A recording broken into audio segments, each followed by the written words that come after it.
Assalamualaikum warahmatullahi wabarakatuh. Baik, pada kesempatan kali ini kami dari kelompok 9 ingin membahas mengenai akuntansi keuangan lanjutan 2 pada chapter 8 dengan judul Corporate Liquidation and Reorganizations.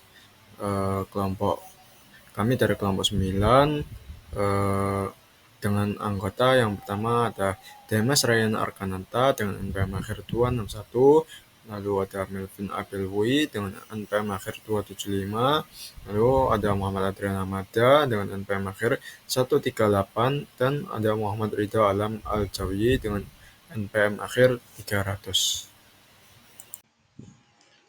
Sekarang memasuki ke subbab yang pertama, yaitu understand differences among different types of bankruptcy filings. Di sini ada Bankruptcy Reform Act of 1978. Jadi di sini ada kepailitan atau insolvensi adalah insolvensi ini merujuk pada kondisi di mana sebuah entitas seperti perusahaan atau individu itu tidak mampu memenuhi kewajiban keuangannya. Eh, Ini membagi insolvensi menjadi dua kategori utama, yaitu kepailitan ekuitas dan kepailitan kebangkrutan. Pembagian ini adalah konsep standar dalam hukum kebangkrutan internasional, di mana fokusnya adalah pada ketidakmampuan membayar utang atau cash flow versus ketidakbalance antara aset dan liabilitas. Pertama, di sini ada kepailitan ekuitas atau equity insolvency, yaitu merujuk pada situasi di mana perusahaan atau debitur mengalami masalah arus kas meskipun asetnya mungkin masih bernilai lebih tinggi daripada utangnya secara keseluruhan. Debitur tidak memiliki uang tunai yang cukup untuk membayar utang yang jatuh tempo tepat waktu. Ini seperti kekurangan likuiditas sementara. Perusahaan mungkin punya aset tetap seperti gedung atau mesin, tapi tidak dapat menjualnya dengan cepat untuk bayar tagihan. Jadi kesimpulannya di sini tuh ketidakmampuan untuk membayar utang pada waktunya. Untuk yang kedua yaitu kepailitan kebangkrutan. Ini adalah insolvensi berdasarkan raca atau balance sheet insolvensi dan total liabilitas utang melebihi nilai wajar aset, yang artinya bahkan jika semua aset dijual, uangnya tidak cukup untuk melunasi semua utang. Nilai wajar dihitung berdasarkan harga pasar saat ini, bukan nilai buku akuntansi. Gambar ini adalah menampilkan tabel yang merangkum berbagai jenis bab kebangkrutan di bawah hukum Amerika Serikat yang diikuti oleh di sini ada pemecahan tabel. Yang pertama di bab 7 adalah likuidasi, yaitu seseorang wali amanat atau trustee ditunjuk untuk menjual aset individu atau perusahaan dan membayar klaim kepada kreditur. Bab 9, penyesuaian utang kota. Kota yang diharapkan direhabilitasi dan direorganisasi perusahaan diantisipasi. Bab 11, reorganisasi. Baik wali amanat ditunjuk atau perusahaan menjalankan tugas wali amanat, rencana reorganisasi dinegosiasikan dengan kreditur, pemegang saham, karyawan, dan lainnya sehingga klaim diselesaikan dan perusahaan dapat terus beroperasi selama proses kebangkrutan dan keluar dari kebangkrutan. Bab 12, petani. Petani keluarga dengan pendapatan tetap secara eksklusif berlaku untuk individu termasuk kepemilikan tunggal. Bab 13, yaitu penyelesaian utang individu dengan pendapatan tetap.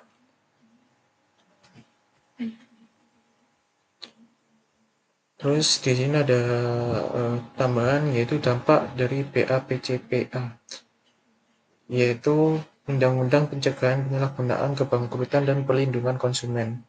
Perusahaan debitur dapat berulang kali meminta perpanjangan periode eksklusivitas, tetapi BAPCPA membatasi periode eksklusivitas hingga maksimum 18 bulan. Ini dapat mempercepat proses dan memungkinkan kreditur memiliki lebih banyak uang mereka karena perusahaan debitur tidak dapat menunda proses penulisan rencana tanpa batas. Lalu di sini itu adalah grafik yang menunjukkan pengajuan kebangkrutan tahunan. Di sini judulnya itu adalah Yearly Bankruptcy Filing, yaitu pengajuan kebangkrutan tahunan dengan garis untuk bab 7 dan bab 11. Sumbu X di sini adalah tahun pengajuan dari 2001 hingga 2015, sedangkan sumbu Y itu adalah jumlah pengajuan dari 0 hingga 45.000. Ada puncak sekitar 2005 sampai 2006 diikuti oleh penurunan. Bab 7 yang di sini ada garis biru menunjukkan pengajuan lebih tinggi pada awalnya tetapi menurun secara stabil. Sedangkan bab 11 itu mengikuti pola serupa tetapi volumenya lebih rendah. Jadi di aktivitas kebangkrutan di sini ada bahkan dalam periode pemulihan dan pertumbuhan ada tingkat aktivitas kebangkrutan yang stabil. Lonjakan besar secara historis dalam pengajuan yang disebabkan oleh resesi besar terlihat cukup jelas dalam grafik berikut yang menunjukkan tingkat pengajuan tahunan dari bab 7 dan bab 11. Lalu di sini ada The Office of US Trustee atau tugas dari wali amanat yang membahas peran wali amanat atau trustee dalam proses kebangkrutan, khususnya dalam kasus likuidasi dan reorganisasi. Di sini khusus di mana wali amanat adalah pihak netral yang ditunjuk pengadilan untuk mengelola aset debitur secara adil bagi kreditor. Lalu inti dari topik ini adalah merujuk pada tugas-tugas wali amanat. Wali amanat adalah orang atau lembaga yang ditunjuk oleh pengadilan kebangkrutan untuk mengawasi proses, memastikan aset debitur dikelola secara transparan dan hak kreditur dilindungi. Tugas ini penting untuk mencegah penyalahgunaan dan memastikan distribusi aset secara adil. Pembagian utama slide ini dibagi menjadi dua bagian, yaitu wali amanat dalam kasus likuidasi dan yaitu daftar tugas dasar untuk proses likuidasi atau penjualan aset untuk bayar utang, dan kasus reorganisasi, yaitu tugas tambahan untuk proses reorganisasi. Yang pertama itu menyelidiki urusan keuangan debitur.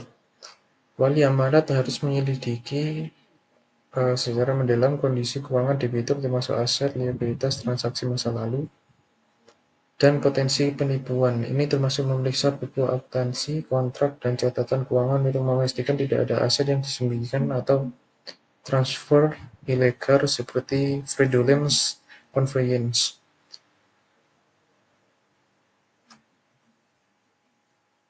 Untuk kasus reorganisasi, di sini wali amanat harus mengajukan rencana reorganisasi ke pengadilan yang mencakup cara menyusun ulang utang, struktur modal, dan operasi bisnis. Jika tidak mungkin, misalnya itu seperti kondisi keuangan yang terlalu buruk, maka wali amanat harus memberikan pernyataan alasan atau statement of reason, yaitu tentang tuntutan atau file yang mungkin merujuk pada pengajuan formal filing rencana tersebut. Selanjutnya adalah Statement of Affairs atau pernyataan urusan keuangan. Ini merupakan dokumen penting dalam proses kebangkrutan. Lalu, apa itu definisi dari Statement of Affairs? Statement of Affairs adalah dokumen hukum yang disiapkan untuk pengadilan kebangkrutan. Ini bukan laporan keuangan biasa seperti neraca atau balance sheet yang melainkan laporan khusus yang menekankan nilai likuidasi, yaitu perkiraan nilai aset jika dijual untuk membayar utang. Dokumen ini memberikan informasi relevan bagi wali amanat atau trustee untuk melikuidasi perusahaan debitur. Selain itu, Ini juga berguna bagi kreditur dan pengadilan kebangkrutan untuk memahami situasi keuangan secara transparan. Jadi di sini tugas wali amanat adalah mengajukan statement ini ke pengadilan kebangkrutan. Jadi wali amanat adalah pihak netral yang ditunjuk pengadilan untuk mengelola proses termasuk menjual aset dan mendistribusikan hasilnya dalam chapter 7 yaitu likuidasi. Trustee bertanggung jawab penuh atas likuidasi. Materi selanjutnya adalah trustee accounting. Nah, kurator mengelola aset perusahaan debitur hingga dibebaskan oleh pengadilan. Sebuah set baru catatan akuntansi dibuat menggunakan nilai buku, bukan nilai yang dapat direalisasikan. Akun kontra dihilangkan untuk kesederhanaannya. Nah, ini ada contohnya di mana pembukaan buku perwalian dari Camp Corporation itu aset yang tercatat itu uang tunai, surat berharga, piutang, persediaan, biaya dibayar di muka, tanah, bangunan, peralatan dan aset tak berwujud itu totalnya 150.000 US dollar. Kewajiban yang tercatat ada utang dagang, gaji yang harus dibayar, pajak, utang wesel, bunga yang harus dibayar, hipotek dan lain-lain itu totalnya adalah 137.000 US dollar dan ekuitas harta warisan diakui sebesar 13.000 US dollar. Nah, selanjutnya ada winding up the case atau menutup case. Nah, di kanan ini ada contoh contoh contoh kasus dari penutupan suatu likuidasi. Nah, di sini saya simpulkan kurator mengumpulkan piutang, menjual sekuritas dan melikuidasi aset lainnya. Lalu biaya yang dibayar di muka itu dihapuskan dan hasil penjualan aset ditambahkan ke kas harta warisan. Lalu kurator membayar klaim prioritas terlebih dahulu seperti biaya kurator. Lalu sisa dana dibagikan secara proporsional di antara kreditor tak terjamin. Lalu setelah semua pembagiannya, kurator menutup buku dengan menghilangkan liabilitas dan akun ekuitas yang tersisa. Baik, selanjutnya kita akan membahas reorganization. Reorganisasi adalah upaya penyelamatan perusahaan yang menghadapi kesulitan keuangan, di mana perusahaan tidak langsung dilikuidasi, melainkan diberi kesempatan untuk menata kembali kewajiban dan struktur modalnya.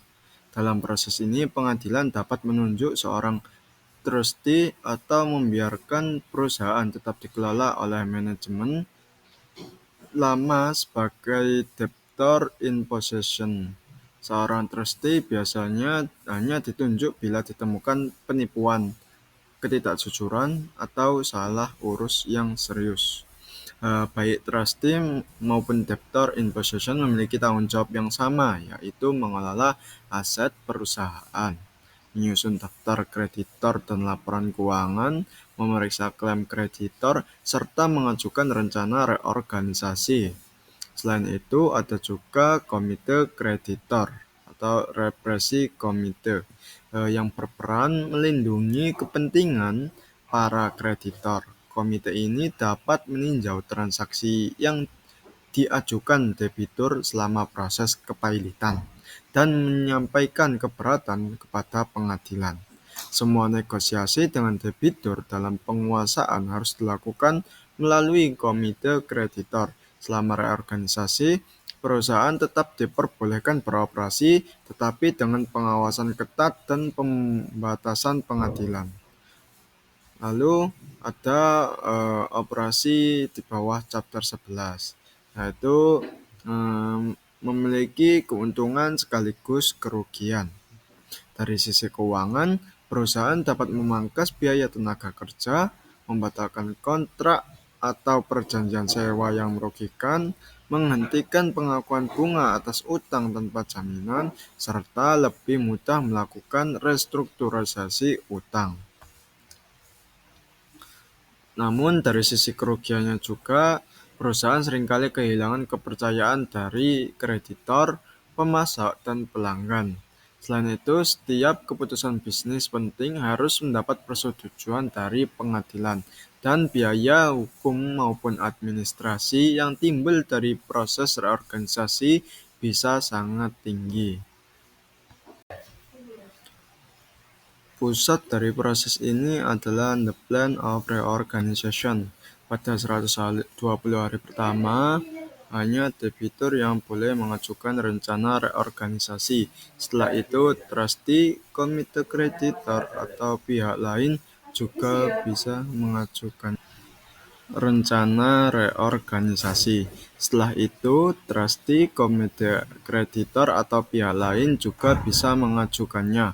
Rencana ini harus memuat klasifikasi klaim, membedakan mana klaim yang tidak terganggu dan mana yang terkena dampak, memperlakukan klaim dalam satu kelas secara setara, serta menjelaskan bagaimana rencana itu akan dilaksanakan. Rencana juga harus mengatur kepemimpinan perusahaan baru. Jika tidak semua pihak setuju, pengadilan tetap bisa mengesahkan rencana melalui mekanisme yang disebut dengan cramdown, asalkan dianggap adil dan setara.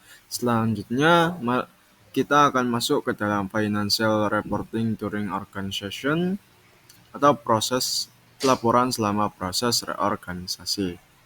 Walaupun perusahaan berada dalam chapter 11, laporan keuangan tetap harus disusun secara transparan sesuai dengan standar ASC 852. Pada neraca, utang dipisahkan menjadi dua. Utang lama yang sedang dinegosiasikan dilaporkan sebagai liabilitas subject to compromise, sementara utang dengan jaminan dan utang baru tetap dicatat seperti biasa.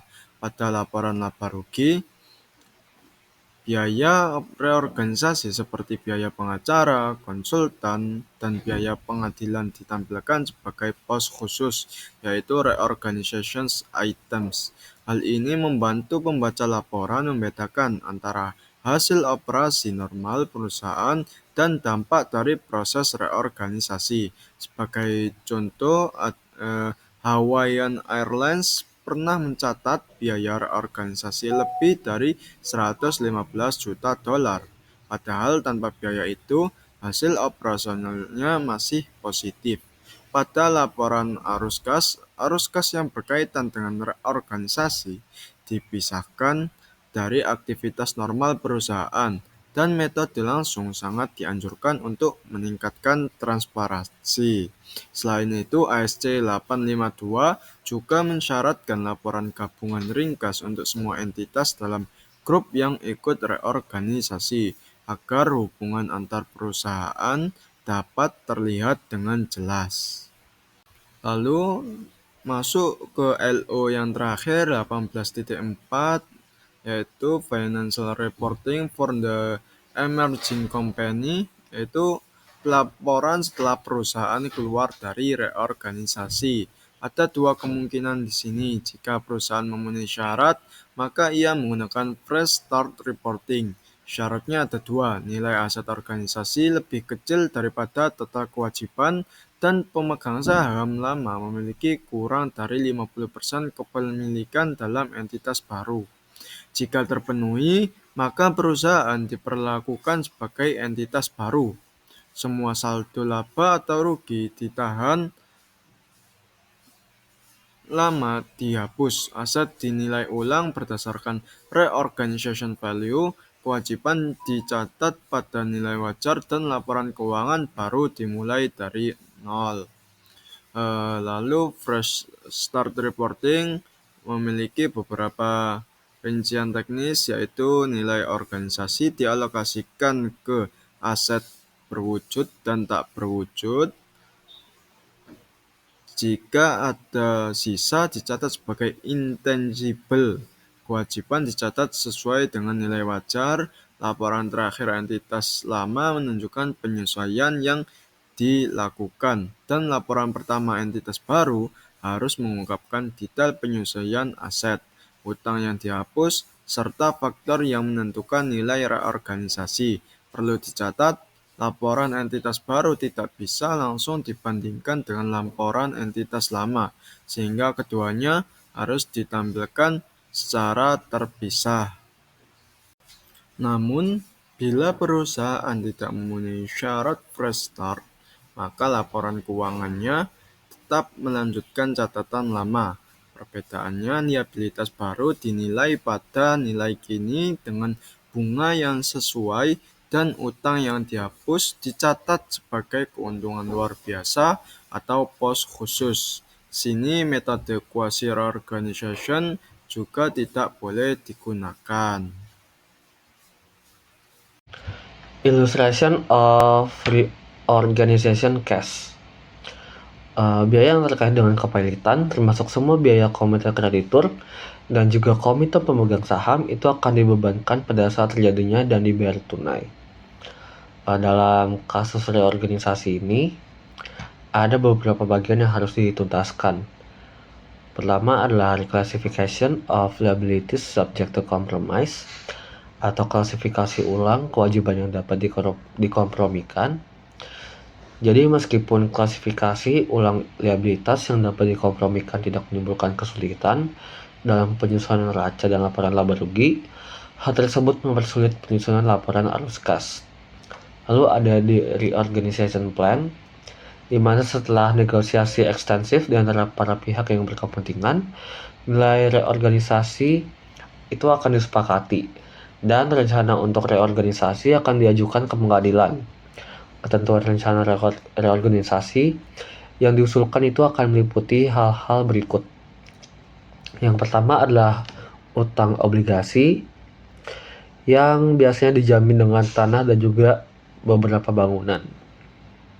Di mana di sini akan ada persetujuan di antara pemegang obligasi untuk penerimaan saham dan juga pembagian utang. Lalu yang kedua adalah klaim pajak prioritas yang akan dibayarkan secara tunai segera setelah pengadilan kepanitan mengkonfirmasi rencana reorganisasi.